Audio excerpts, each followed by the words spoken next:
Hi, this is Lee Garrett and welcome to another weekly tip video. Today we're going to look at a native feature that came in 2021 with iOS 15 and macOS Monterey.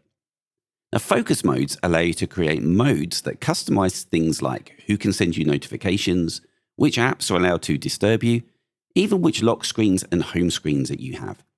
They are incredibly popular with power users. However, the process of knowing which focus modes you could have, as well as how to set them up, can seem a little bit overwhelming to the more casual user, and some power users as well, might I add.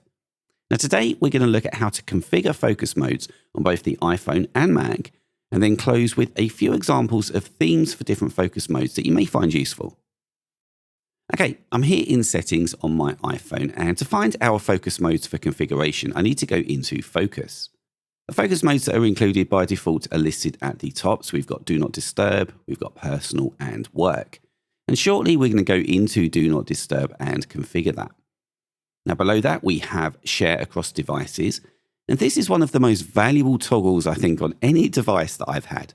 So if you have a multi-device lifestyle, so you own 2 or more Apple devices that are signed in with the same iCloud account, when you enable a focus mode on one device, it's going to do so for all of them.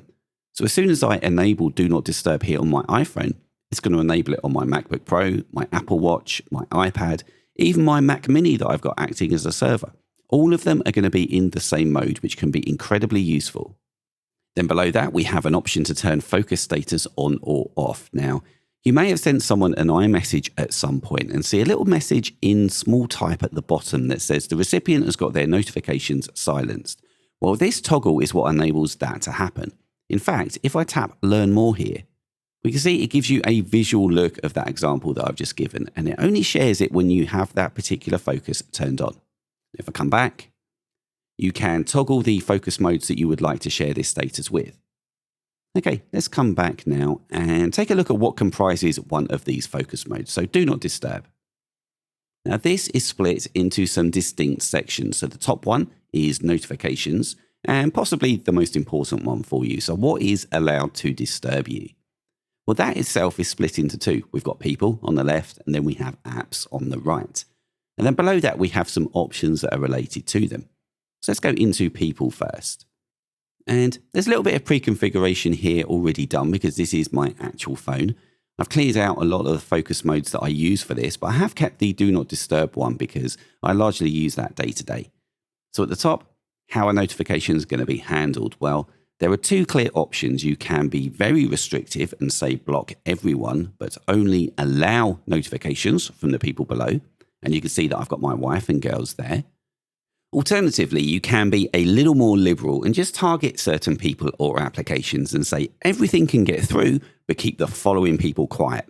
So if I kept this, then everyone would be able to get through apart from my family.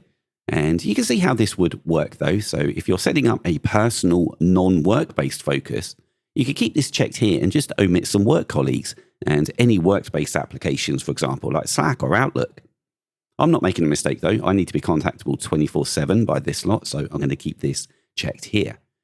Then to add a new entry, just tap the plus, search for the name that you want to add, tap, and done. Easy as that. There is the new entry there. Okay, as far as taking physical phone calls go, then how does this work? Well, you can select a group that are allowed to call you, so tap this drop down where you can allow everyone, only the people that you've specified in the above group, only your favorites, in contacts, or any of the groups below that you would have set up in the contacts application. In fact, let's quickly refresh your memory on how to mark someone as a favorite. Okay, I'm here in the contacts app. That's just a quick preview of one of this week's Apple-related tutorials from Screencasts Online. Screencasts Online is your premium source of Apple-related video tutorials. All of our members get access to brand new, up-to-date tutorials each week, as well as unlimited access to our entire video archive full of Mac and iOS-related tutorials.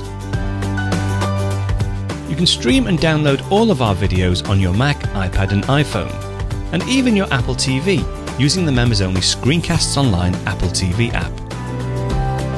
Membership also includes a complimentary subscription to the digital Screencasts Online monthly magazine, published each month and packed with videos, articles, reviews, as well as hints and tips covering all aspects of the Mac, iPad, iPhone, and all of the other fantastic Apple products. So, if you're ready to start getting the most out of your Apple devices, visit screencastsonline.com today and become a Screencasts Online member.